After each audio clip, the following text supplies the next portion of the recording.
जरा मन को तू मन से मिला के तो देख, जरा मन को तू मन से मिला के तो देख। राम चले आएंगे शाम चले आएंगे, राम चले आएंगे शाम चले आएंगे। मन के मंदिर में उसको बिठा के तो देख, मन के मंदिर में उसको बिठा के तो देख। राम चले आएंगे शाम चले आएंगे, राम चले आएंगे शाम चले आएंगे। जरा मन को तू मन से मिला के तो देख। परम पूज्य सद्गुरुदेव आचार्य श्री अखिल जी महाराज श्रीमद् भागवत कथा एवं श्री राम कथा के विश्व विख्यात विद्वान एवं चिंतनशील कथा व्यास हैं। श्री वृंदावन धाम में वास करते हुए पूज्य महाराज श्री भारत ही नहीं अपितु विश्व स्तर पर अमेरिका, कनाडा, यूके आदि अनेक देशों में निरंतर कथाओं के भव्य आयोजन संपन्न कर रहे हैं। कई बार बड़ा दुख होता जब ऐसी घटनाएं आती हैं कि कोई मसूरी घूमने को गया, कोई देहरादून गया, कोई दार्जिलिंग गया, बड़े बड़े टूरिस्ट प्लेसेस पर गए तो सही घूमने के लिए पूरा परिवार। संजोग से कई बार तब ज़्यादा दुख होता है जब पहली बार ही घर से निकल कर गए और वापस नहीं आ सके। तो ऐसा वह जो गजेंद्र है भूल गया था काल को, और आज जब ग्राह ने उसका पांव पकड़ लिया और अंदर की ओर जब खींचने लगा तो अपनी पत्नियों को पुकारा, भाई बचाओ मुझे, बचाओ मुझे, बचाओ, कोई मुझे अंदर गहरे पानी में लेकर जा रहा है, कोई मुझे गहरे पानी में लेकर घसीट रहा है। ये काल की पकड़ है। वह जो ग्राह है वो जल का राजा है, पकड़ बड़ी मजबूत है। तो पत्नियों ने थोड़ी कोशिश किया, सूंड से सूंड लपेटा, खींचने की कोशिश की, लेकिन जब लगने लगा कि इसके साथ मैं भी चली जाऊंगी, साथ छोड़ दिया। तो गजेंद्र ने पुकारा अपनी पत्नियों को कि तुमने तो हमें वादा किया था कि जिएंगे तो साथ, मरेंगे तो साथ, एक जन्म का ही नहीं 7 फेरे लेकर 7 जन्म का संकल्प है तुम्हारा। किंतु पत्नियों ने साथ छोड़ दिया। क्यों? बोले कहीं इसके साथ हम भी न चले जाएं। पुत्रों को पुकारा, बच्चों को पुकारा कि तुम्हारे लिए हमने दिन का दिन नहीं समझा, रात का रात नहीं समझा, सारी जवानी अपनी खो दी तुम्हारे लिए ही जीते रहे। बच्चों ने भी थोड़ा लगाया, ताकत लगाई, लेकिन बड़ा मुश्किल, कोई ताकत काम नहीं आई। अंत में बच्चों ने भी छोड़ दिया। क्या यही स्थिति घर परिवार में व्यक्ति की नहीं होती? एक आध हफ्ते की बीमारी हो जाए तो लोग खूब बड़े प्यार से सेवा करते हैं, बड़े भाव से सेवा करते हैं, लेकिन यदि बीमारी कई बार लंबी हो जाए, बीमारी लंबी हो गई तो धीरे धीरे अंदर वाले कमरे से भी लोग लाकर उसे बाहर कर देते हैं। अब तो वरांडे में बैठो, थोड़ी चौकीदारी भी हो जाएगी। ये मनुष्य की स्थिति है, जीवन का सत्य है। तो गजेंद्र को ग्राह गहरे पानी में खींच रहा है और सारा परिवार चुपचाप वापस लौट गया। ये कहानी बहुत अच्छी तरह से समझ में आ जाए। कई बार हमने देखा डिस्कवरी चैनल पर जो जैबरा होता है वो आता है कहीं किसी सरोवर के किनारे, और वहां पर क्रोकोडाइल बैठा है। पूरी गजेंद्र की ही कथा है वो, कथा कब व्यास जी ने लिखी। तो जैबरा जो आता है तो क्रोकोडाइल वहां बैठा हुआ, मगर बैठा हुआ, और झपट कर उसमें से एक को वो खींच लेता है, और बाकी जितने उसके साथ आए हुए होते हैं वो चुपचाप ऐसे लौट जाते हैं जैसे कहीं कुछ हुआ ही नहीं हो, चुपचाप बिल्कुल साइलेंटली। ऐसे ही आज उस गजेंद्र का, जिस परिवार के लिए जी रहे थे, जिस परिवार के लिए मर रहे थे, जिसे ही सत्य जाना था, जिसके लिए ही सब कुछ किया था, जिसके बारे में ही जीवन भर सोचा था, और कुछ सोचा ही नहीं सिवाय परिवार के अतिरिक्त। यही गजेंद्र की कथा है सिवाय परिवार की व्यवस्था, इसके बाहर कहीं कुछ ध्यान ही नहीं था। और जब उस गजेंद्र को उस ग्राह ने पकड़कर अंदर गहरे पानी में खींचा, आज यह तो वही स्थिति दिखाई देती है जो एक दिन द्रौपदी की स्थिति थी। कौरव सभा में लाज लुटती हुई द्रौपदी दुशासन साड़ी खींचे जा रहा है, अपने पति की ओर देख रही है, युधिष्ठिर की ओर देखती है, सिर नीचे कर लिया। अर्जुन तुम्हारे गांडीव को क्या हो गया, सिर नीचे कर लिया। सभी को देखा, सबने नीचे कर लिया। पितामह भीष्म, उनका भी सिर नीचे हो गया। किसी ने नमक खाया हुआ है तो कोई धर्म की आड़ में बचने की कोशिश कर रहा है। तरह तरह से सबके लिए कोई न कोई बहाना है और सबकी कहीं न कहीं कोई बंदिश है।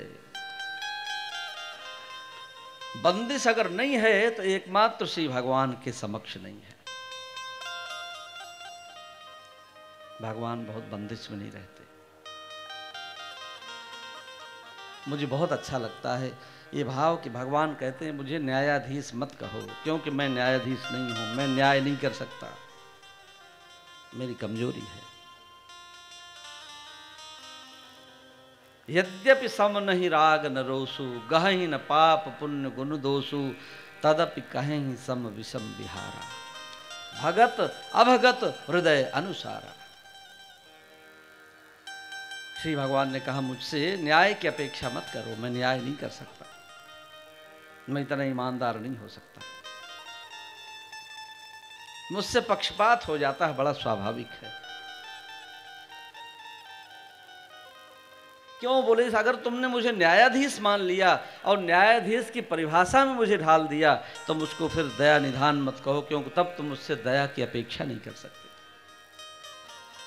एक किसी न्यायाधीश को, किसी जस्टिस को हम कोई एप्लीकेशन लिखें तो हमको यह अधिकार नहीं है कि हम नीचे यह लिखें कि मेरे ऊपर दया किया जाए, यह अधिकार हमको नहीं है। ज़्यादा से ज़्यादा हम ये लिख सकते हैं कि मेरे साथ न्याय किया जाए, क्योंकि दया का अधिकार न्यायाधीश को नहीं होता।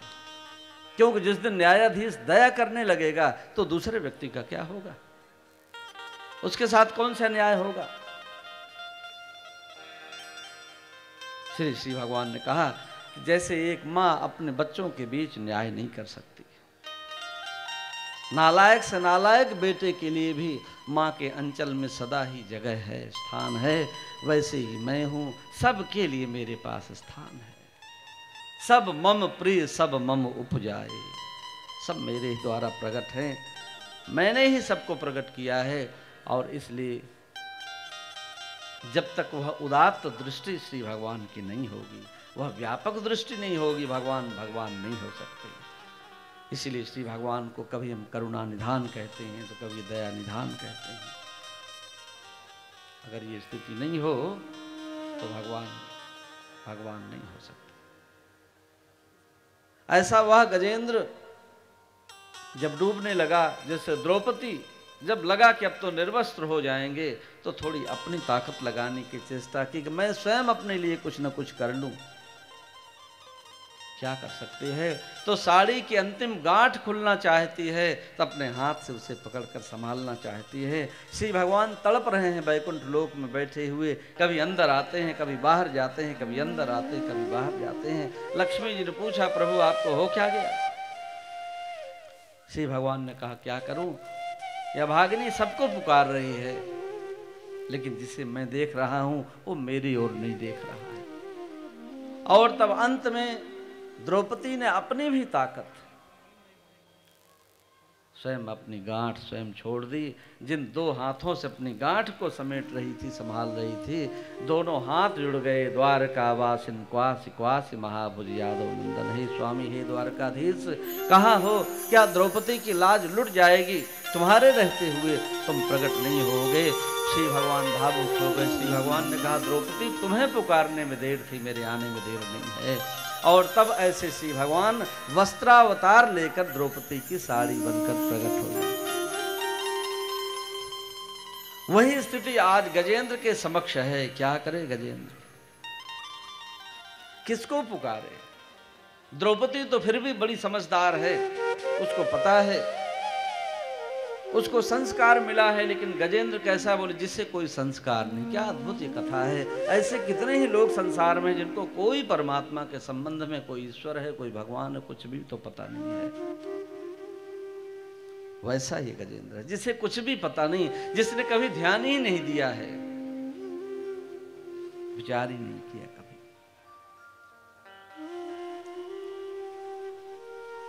ये कोई संस्कार है। तुलसी पूरब पाप ते हरि चर्चा न सुहात। कई बार हम देखते हैं कि कथा हो रही होती है, श्रीमद् भागवत की हो या राम कथा हो, तो कोई ड्राइवर अपने मालिक को छोड़ने के लिए कथा स्थल में आया है। तो मालिक तो कथा में बैठा है, और ड्राइवर को जब देखा, ड्राइवर क्या करता है, कार का दोनों शीशा बंद कर और अंदर कोई फिल्म का गाना सुनता है। इस बात से मुझे ऐसा लगता है कि कौन रोकता है। अरे चाहे तो सुनकर कुछ तो ज्ञान मिलेगा। जिसका स्वयं मालिक आया हुआ है, कुछ तो कारण होगा जिसके कारण वो मालिक बना है। ये बात उसके ख्याल में क्यों नहीं आती, ये ध्यान उसका जाता क्यों नहीं इधर। तो कई बार लगता है कि कोई संस्कार कहीं न कहीं रोक रहे होते हैं। तो ऐसे ही कितने लोग हैं, सब कुछ देखने के बावजूद भी जो गजेंद्र बने हुए हैं, अपने ही घर और परिवार में पूरी तरह जो खोए हुए हैं, पूरी तरह माया मोह के ही आवरण में जो पूरी तरह लिप्त हैं, जिन्हें उस भगवान पर कोई ना तो भरोसा है और ना उसके बारे में कुछ पता है। तो जैसे ही गजेंद्र जब डूबने लगा, तो डूबते डूबते उसके कोई पुराने संस्कार थे जो जाग गए। इसलिए व्यक्ति को चाहिए, हमें चाहिए कि अपने बच्चों को संस्कार दें। ये पता नहीं कब जाग जाए। कई बार कोई चीज आपको अचानक से याद आ जाती है, तो कोई पूर्व जन्मों का उसका संस्कार जाग गया। तो संस्कार ने सिर्फ इतना ही उसको बताया कि बोले ऐसी संकट की घड़ी में कोई होता है। और तब गजेंद्र ने बड़ी अद्भुत प्रार्थना की। एवं गजेंद्र मुपवर्णित निर्विशेषम ब्रह्मादयो विविधलिंग विदाविमाना दैते यदोपसस्फुर्निखिलात्मकत्वात् तत्राखिलामरमयो हरिराविरासी।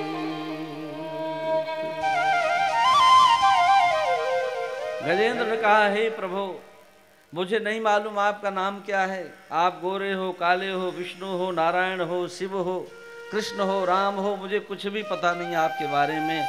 लेकिन हे स्वामी, मुझे इतना पता है कि ऐसी विपरीत संकट की घड़ी में कोई ऐसा है इस संसार में जो मनुष्य की रक्षा करता है, जो प्राणियों की रक्षा करता है।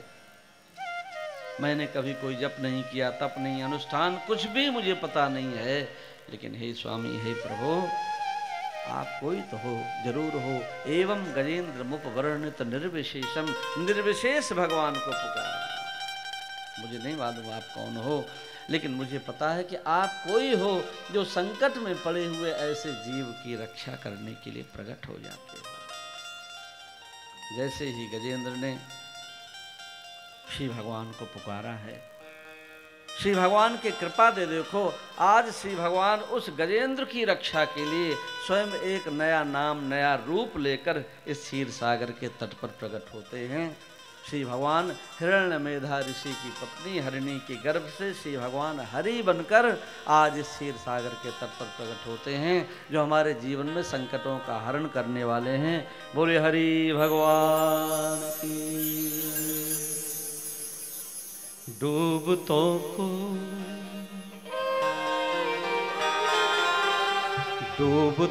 को बचा लेने वाले, मेरी नैया है तेरे वाले।